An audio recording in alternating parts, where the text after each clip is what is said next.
कहते हैं कि अब वक्त ऐसा आ गया है कि इंसान को प्यार भी सोच समझ कर करना पड़ेगा। ये कहानी जो हम आपको बताएंगे ये आपको सोचने पर मजबूर कर देगी कि क्या किसी से प्यार करने से पहले सोचना नहीं चाहिए। ये कहानी है उत्तर प्रदेश के गाजियाबाद की, जहाँ की रहने वाली पूजा की आलम नाम के शख्स से 4 साल पहले मुलाकात होती है। पूजा भी शादीशुदा थी और उसके 3 बच्चे थे। दूसरी तरफ आलम की भी पत्नी थी, लेकिन पूजा अपने पति से अलग रहती थी। इस दौरान आलम ने पूजा को अपने प्रेम जाल में फंसा लिया और पूजा से उसने निकाह कर लिया। तब शायद पूजा ने भी नहीं सोचा होगा कि जिस आलम के साथ वो निकाह कर रही है, जिंदगी भर साथ रहने के सपने देख रही है, वही उसका ये हाल करेगा। दरअसल गाजियाबाद में प्यार, निकाह और रिश्ते के कत्ल की सनसनीखेज घटना सामने आई है। यहाँ पति ही अपनी पत्नी की जान का दुश्मन बन गया। पति ने पहले अपनी दूसरी पत्नी यानी कि पूजा का अपहरण किया, उसके बाद उसकी जिंदगी ले ली। अब पुलिस ने आरोपी आलम को गिरफ्तार कर लिया है। वहीं इसी के साथ महिला के शव की तलाश भी शुरू कर दी गई है। जांच के दौरान जो सामने आ रहा है उससे जानकर पुलिस भी सख्ते में है। मिली जानकारी के मुताबिक आलम अपनी पत्नी पूजा से मिलने उसके घर आता था। आलम की पहली पत्नी उसके साथ ही रहती थी। आलम खुद बीते 19 जुलाई के दिन विजयनगर थाने गया और पत्नी पूजा के गायब होने की शिकायत दर्ज करवाई, जिस दौरान महिला की बहन भी पुलिस के पास पहुंच गई और उसने आलम पर ही पूजा को गायब करने का आरोप लगा दिया। जिसके बाद जो कहानी सामने आई उसने सबको चौंका कर रख दिया। पूरे मामले पर मृतक की बहन का क्या कुछ कहना है वो सुन लीजिए आप। कब से गायब थी, क्या हुआ? 19 तारीख के 8 साढ़े 8 बजे गायब हुई। 19 तारीख शाम। अच्छा, अब पुलिस बता रही है कि हत्या की गई है, तो जो उनके पति हैं उनके द्वारा। क्या नाम है पति का और कब से वो साथ रह रहे थे? आलम नहीं, मतलब आलम के हाथ उसमें तो बस, आलम ही नहीं करा उसने, मतलब जो भी कुछ करा आलम नहीं करा। अच्छा, कब से साथ थे दोनों, पूजा और आलम? इनका 5 साल से। शादी की हुई थी दोनों? शादी तो है उनकी, तो कहने के मतलब ये है कि हाँ शादी करी है, लेकिन हमें क्या पहले भी कभी इसने पूजा ने बताया कि मेरी हत्या की जा सकती है? नहीं, उन्होंने पहले ऐसे कुछ हादसा ही नहीं हुआ तो कुछ हमने बताया भी नहीं था, ना उन्होंने बताया ना उन्होंने कुछ उससे। अच्छा, बता रहे हैं कि उस दिन आपसे भी बात हो रही थी लगातार इसकी पूजा की, उसका मेरी से हुई है, लड़की के थ्रू बात हुई है, उसकी लड़की का नंबर था, उससे बात हुई थी पूजा से? हाँ, पूजा से 10:30 के बीच। ठीक है, क्या बताया था पूजा ने उस समय? कि मैं अभी आ रही हूँ, 8 घंटा लगेगा मुझे आने में। उसी टाइम उसका फोन चाहिए, वो सोचो।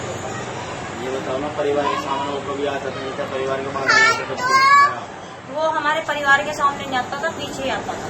ये भी आया परिवार के हाँ, हमारे परिवार के सामने कभी नहीं आया, पीछे ही आता था। शादी। अच्छा, कितने बच्चे हैं पूजा के? 3 बच्चे हैं। क्या उम्र है? क्या उम्र है बच्चों की?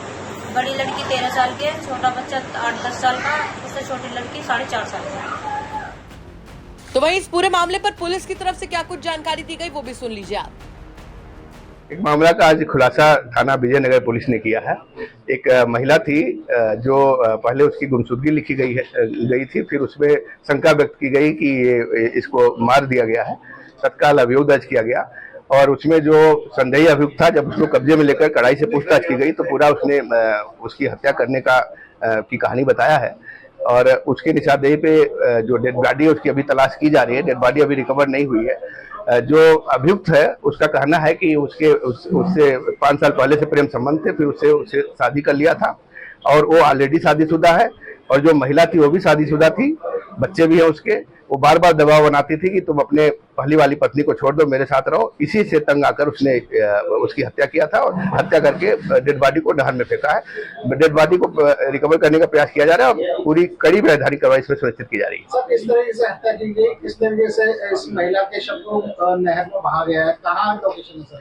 हत्या का जो ये बता रहा है वो एक सेंट्रो गाड़ी से आया है और उसको टेलीफोन से जब इसकी बात हुई तो फिर वो महिला इसके पास आती है, गाड़ी में उसको बैठा लेता है। गाड़ी में भी इनका आपस में झगड़ा होता है, फिर नहर पटरी पर ले जाता है रात में सुनसान, और वहां पे उसकी चुन्नी से उसका गला घोट देता है और कहता है उसकी चुन्नी अभी भी गले में ही उसके होगी, और उसको फिर नहर पटरी से ही नहर में फेंक देता है।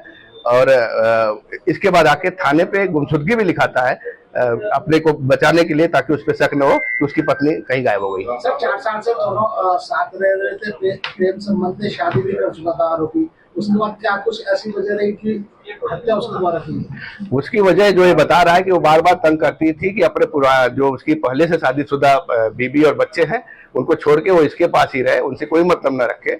जबकि वो ऐसा नहीं कर पा रहा था, इसीलिए उसने उसको रास्ते से हटाया। सर दोनों अलग अलग समुदाय के थे, ऐसे में निकाह की बात या शादी की बात सामने आ रही, तो क्या कानूनी प्रक्रिया अपनाई गई थी? इसमें इनका ये कहना है कि जब इससे संपर्क में आई तो बाद में इसने उससे शादी भी कर ली थी। इसमें जो धर्म परिवर्तन या जो सारी चीजें है उसके उस एंगल से भी हम देख रहे हैं, उसमें भी हम इसमें उन धाराओं को भी जोड़कर प्रभावी कार्रवाई करेंगे। सर बॉडी नहीं मिली है, आरोपी की स्टेटमेंट में पुलिस मृतक मान के चल रही है। हाँ, आरोपी का जो कहना है कि उसने उसको मार के बॉडी को पानी में छिपा दिया, पानी में डाल दिया, तो उसको अभी हम सही मानते हुए बॉडी की तलाश कर रहे हैं और उसमें आगे बॉडी के मिलने के बाद अन्य और विधिक कार्रवाई भी सुनिश्चित की जाएगी। सेंट्रो कार भी बरामद हो गई है। सेंट्रो कार, ये जो इसमें अभियुक्त है वो कार मैकेनिक है। किसी कस्टमर की गाड़ी आई थी, उस सेंट्रो कार का उसमें सेल्फ खराब था और उसी गाड़ी को लेके यहाँ पे आए।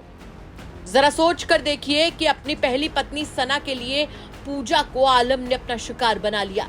पहले उसे प्रेम जाल में फंसाया और फिर उसके बाद जब वो उसे परेशान करने लग गई सिर्फ और सिर्फ इसलिए कि वो उसके साथ रहे, तो उसका ये हाल कर दिया। इस घटना के बाद कई सवाल खड़े होते हैं। सबसे बड़ा सवाल तो यहाँ पर ये खड़ा होता है कि आखिर कैसे अब किसी के ऊपर भी भरोसा किया जाए? क्या प्यार भी सोच समझ कर किया जाएगा? और उससे बड़ा सवाल यहाँ पर ये खड़ा होता है कि आखिर कब तक दूसरे धर्म में शादी के बाद में इस तरीके के मामले सामने आते रहेंगे? इन तमाम सवालों के साथ आपको छोड़कर जा रहे हैं। साथ ही आपसे भी कहना चाहेंगे कि अगर आपके आसपास के इलाके में कोई ऐसी बड़ी घटना होती है जो कि क्राइम की एक बड़ी खबर बन सकती है तो हमें कमेंट करके जरूर बताइएगा।